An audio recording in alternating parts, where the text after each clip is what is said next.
끝난 겁니까? 네. 피청구인 측 서정요지 진술하십시오.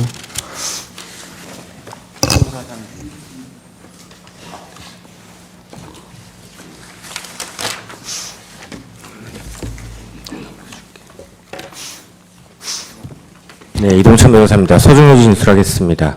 을 제214호증 연방대법원 공식 판례집 번역 공증본입니다. 트럼프 대 미국 사건의 판결문으로 입증 취지는 대통령제 국가에서 비상계엄 선포와 같은 대통령의 헌법상 종국적이고 배타적인 권한의 행사는 권력 분립의 원칙에 따라 사법심사의 대상이 되어서는 안 된다는 것입니다.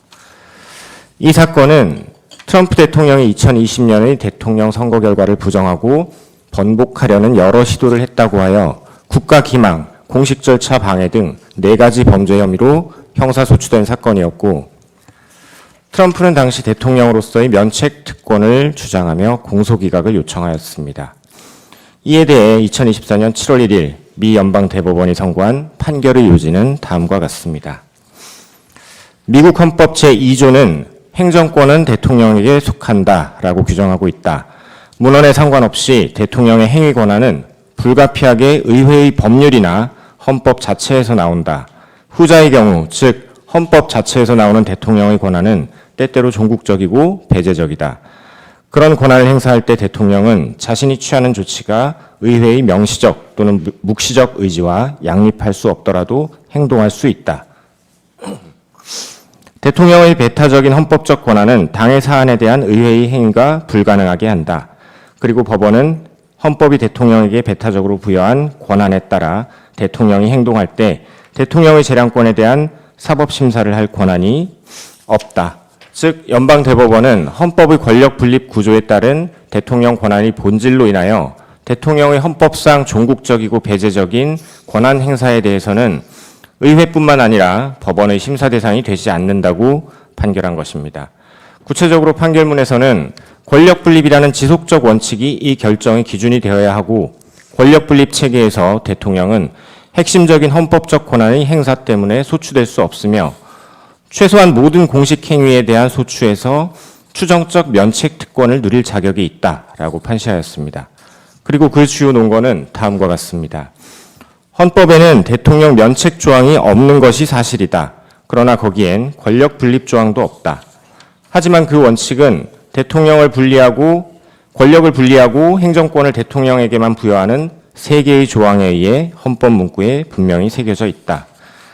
대통령이 그의 배타적 헌법적 권한에 따라 행동할 경우 의회는 권력 분립의 구조적 문제에서 그와 같은 행위를 규제할 수 없으며 법원은 이를 심사할 수 없는 것이다.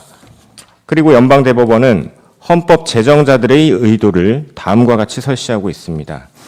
헌법 기초자들은 헌법을 통해 다른 권력기관에서는 그 권한을 여럿 가운데 분산시켜 놓고 다른 한편으로는 헌법적으로 없어서는 안 될 한 개인의 손에 최종 권위를 부여함으로써 법 집행에서의 역동성과 활기, 단호함과 신속성을 장려하려 하였다.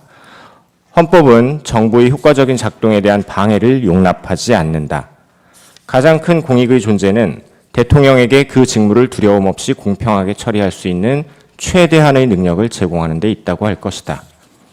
대통령이 헌법 제정자들이 예상한 대로 강력하게 그 권한을 행사할 수 있도록 보장하는 것은 그를 법 위에 두는 것이 아니라 그 법이 근거를 두고 있는 헌법의 기본 구조를 유지하는 것이다.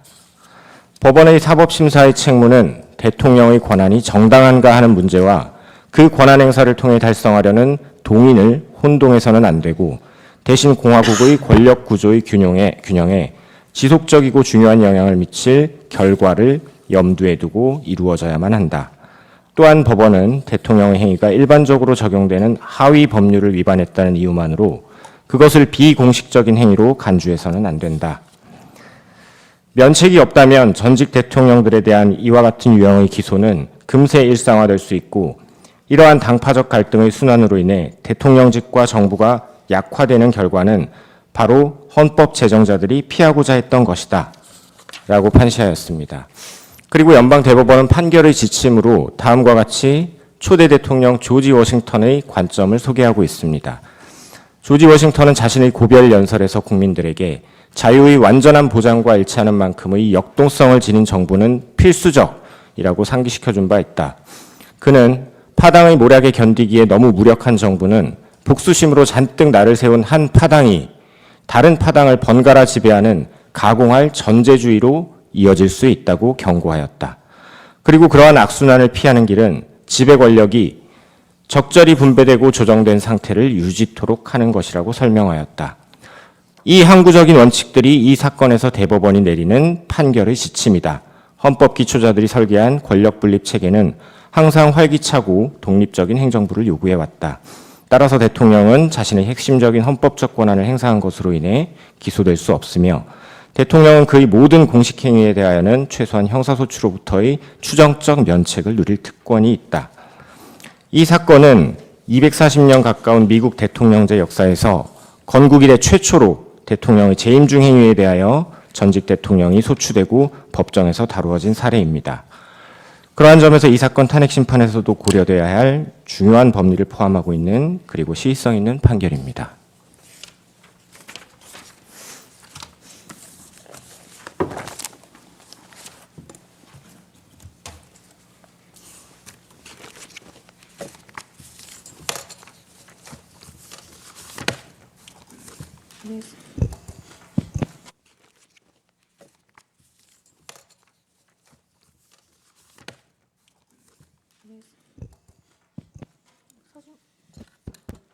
서준요지 진술을 시작하겠습니다.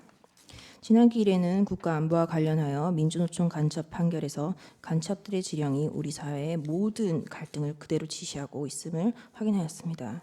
대통령은 2024년 12월 3일 비상계엄 선포 긴급 대국민 담화문에서 지금 우리 국회는 범죄자 집단의 소굴이 되었고 입법 독재를 통해 국가의 사법, 행정 시스템을 마비시키고 자유민주주의 체제의 전복을 기도하고 있습니다.